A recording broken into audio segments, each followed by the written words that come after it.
नमस्कार दोस्तों, कैसे हैं आप लोग? मेरी चैनल में आप सभी का स्वागत है। मेरी चैनल रंगीन राहें road to success, road to stardom. दोस्तों, ये मुझे बोलते-बोलते इतने हो गए, मेरे कुछ बहुत से वीडियो मेरे हो गए हैं, 150, 200, 300 भी हो गए होंगे शायद, लेकिन ये मुझे एकदम मुँहपाट हो गया। वैसा ही मैं चाहता हूँ कि आप लोगों भी मेरी चैनल को एकदम याद करें और मेरी चैनल को रोज़ मैं जो भी वीडियोज़ डालता हूँ, वो देखें, क्योंकि एंटरटेनमेंट के साथ आपको इन्फॉर्मेशन भी मिलेगी। अगर आपको कुछ इन्फॉर्मेशन चाहिए, तो वो भी मैं दूँगा। दोस्तों, इंडस्ट्री के बारे में, यानी फ़िल्म इंडस्ट्री या तो अपनी जो भी इंडस्ट्री है, अपने नाटकों की या तो कला की जो भी है, उसके बारे में कुछ भी प्रश्न पूछिए, मैं आपको जवाब दूँगा। दोस्तों, तो आज का वीडियो शुरू करते हैं। आज का वीडियो कुछ अभी का ही है। वीडियो यानी अभी के कलाकार है, अभी मतलब सभी को जानते हैं, सभी वो जो कलाकार है, उनको सभी लोग जानते हैं। एक तो है राजेश खन्ना जी और दूसरे दूसरे अपने सदी के महानायक अमिताभ बच्चन जी। उन दोनों में ऐसी कॉम्पिटिशन चला करती थी, क्योंकि राजेश खन्ना जब लवर बॉय की जो इमेज उनकी थी और वो जो कहानियाँ जो सिलेक्ट करते थे, जो फ़िल्में करते थे, उसमें इमोशंस और कहानियाँ और गाने इतने ये होते थे कि उनको वही उनकी उसकी वजह से वो सुपरस्टार पद मिल गया था उनको। और मुझे तो लगता नहीं कि कोई भी अपनी इंडस्ट्री का इतना बड़ा आर्टिस्ट या तो कोई कलाकार इतना बड़ा बना हो कि जिसने इतनी फ़िल्में की हो, जिसके खाते में इतनी सक्सेसफुल फ़िल्में थी कि कोई रिकॉर्ड तोड़ नहीं सका। उसके बाद कोई इंडस्ट्री का पहला और आखिरी शायद सुपरस्टार ये बन जाएगा। तो दोस्तों, लोगों ने यही सोचा कि ये उनका उनका जो सिंहासन बोलते, वो कोई हिला नहीं पाएगा और वैसा कोई हो नहीं पाएगा। लेकिन पब्लिक के दौर भी बदला, ऐसे हमेशा बदलते रहता है। पहले की फ़िल्में देखिए, जो भी कहानियाँ होती थी और फैमिली ड्रामाज़ होते थे, वो सब चलता था। उसके बाद ये लवर बॉय की ये इमेज वाली फ़िल्में आने लगी और वो भी हटना ही था। तो इसके लिए एक दौर दूसरा ऐसा आया कि मार-धाड़ वाली फ़िल्में और रिवेंज लेने वाली फ़िल्में और ये एंग्री यंग मैन का जो ज़माना आया, तब से फ़िल्मों का ट्रेंड भी चेंज हो गया, कलाकार भी चेंज हो गए और तब राजेश खन्ना को लगा कि ये मेरी जगह जाने वाली है। लेकिन जिसने इतने सालों तक इंडस्ट्री पे राज किया हो और ऐसा लगता हो कि मेरे सिवा कोई है ही नहीं, ऊपर आका, नीचे काका, क्योंकि उनको प्यार से सब लोग काका कहते थे।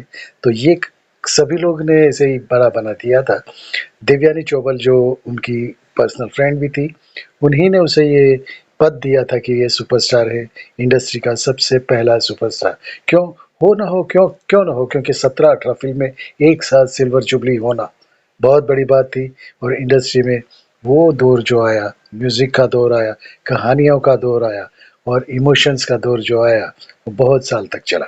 लेकिन ज़ंजीर फ़िल्म से अमिताभ बच्चन की जो इमेज बननी शुरू हो गई थी, वो उन्हें भी पता चल गया था, राजेश खन्ना को, कि ये मुझे कॉम्पिटिशन दे सकता है। तो जब ये फ़िल्म बावर्ची फ़िल्म ये शूट कर रहे थे राजेश खन्ना और जया भादुड़ी, तब की जया भादुड़ी थी और जया भादुड़ी और वो दोनों शूट करते थे और तब अमिताभ जी उन्हें मिलने जाया करते थे। तो राजेश खन्ना जी कोई न कोई बहाने से इनको टॉन्ट मारते रहते थे, ये वो कुछ भी सुनाते रहते थे और ये अमिताभ भी तो चुपचाप सुन लेते थे। लेकिन उन्हें मालूम था कि मुझे तो ऐसी कॉम्पिटिशन में इनसे आगे निकलना है। तो एक बार जब अमिताभ जी गए थे जया को शूटिंग पे मिलने के लिए, बावर्ची के सेट पे, तब राजेश खन्ना ने कुछ ऐसा कह दिया था। तो जया जी ने तुरंत ही उनको कह दिया कि आप आज हो राजेश खन्ना जी, आप आज हो, लेकिन कल रहोगे नहीं। ये दौर तो बदलता ही रहता है और ये जिसे आप टॉन्ट मार रहे हो, वही आपकी कॉम्पिटिशन में आएगा और आपसे आगे जाएगा और आपका स्टार पद छीन लेगा। वही बात सच हुई और उसके बाद नमक हराम में दोनों ने साथ में काम किया। नमक हलाल भी उनकी फ़िल्म हिट हो गई, सब हिट हो गई।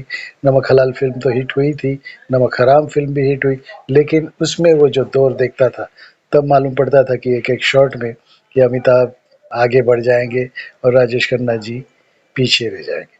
तो यही होता है। लेकिन राजेश खन्ना कुछ न कुछ बोलते रहते थे। जब उनकी एक फ़िल्म का गाना बहुत हिट हो गया था, मेरे अंगने में तुम्हारा क्या काम है, अमिताभ की फ़िल्म थी।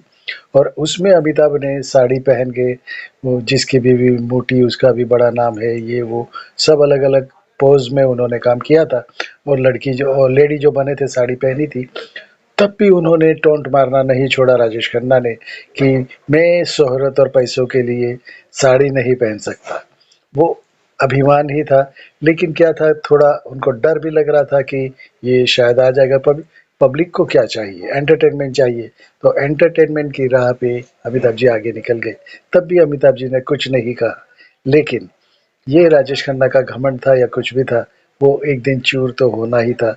और अमिताभ जो कहते थे कि साड़ी पहन के मैं शोहरत और पैसे के लिए कुछ नहीं कर सकता, तो वही बात हो गई और अमिताभ जी नंबर 1 हो गए और राजेश खन्ना जी पिछड़ते गए। वो उनको गम, क्योंकि वो सोच भी नहीं सकते थे अमिताभ जी इतने आगे बढ़ जाएँगे और मैं पिछड़ जाऊँगा। सर में ये राय जो घुस गई थी ना कि मैं ही नंबर 1 हूँ, मैं ही सुपरस्टार हूँ। और न्यूज़पेपर वाले ने, क्रिटिक्स ने भी उनको इतना चढ़ा दिया था और आजू-बाजू में ऐसे चमचे घूमते रहते थे राजेश खन्ना के कि जो रियलिटी मालूम ही नहीं पड़ने देते थे। कुछ भी होता तो सब लोग वाह, वाह, वाह, वाह करते थे। क्यों? क्योंकि उस चमचों को रात को शराब मिल जाती थी, खाना मिल जाता था और वाह-वाही करके वो निकल जाते थे आगे। तो दोस्तों, उनकी वजह से बहुत से कलाकार जो थे, उन्हें भी काम मिला, लेकिन वो चमचागिरी करके वहीं तक का काम मिला। तो दोस्तों, ये तो होता ही है, घमंड किसी का नहीं चलता। राजा रावण का भी तो घमंड नहीं चला था राम के सामने। तो फिर ये भी तो कोई बड़ी बात नहीं थी। एक ना एक दिन तो आपको उतरना ही है। आज तुम हो, कल दूसरा कोई होगा। तो जैसे राजेश खन्ना ने कहा था कि कल मैं था, परसों कोई और होगा, ये कोई और होगा, वो डायलॉग भी आपको शायद याद है। कल कोई और था, आज कोई और है, वो भी एक दौर था, ये भी एक दौर है। तो वो बात उन्होंने कह तो दी, लेकिन अपने जीवन में उतारी नहीं। वो बाद में खामियाजा उनको भुगतना पड़ा। बाद में ऐसा वक़्त आया कि जिसके घर के सामने प्रोड्यूसर्स की लाइन लगी रहती थी, डायरेक्टर की लाइन लगी रहती थी, उनको खिड़की पे खड़ा रहना पड़ता था, कोई देखने वाला नहीं था उनकी तरफ। दोस्तों, यही होता है, ज़्यादा घमंड भी अच्छा नहीं होता है। दोस्तों, यही कुछ बात थी, वो आपको मैं बताना चाहता हूँ। तो वैसा राजेश खन्ना ने कहा था एक बार, तो वही मैं बात आज कर रहा हूँ। दोस्तों, मिलते हैं नए वीडियो में। भारत माता की जय, वंदे मातरम, नमस्कार, जय श्री राम।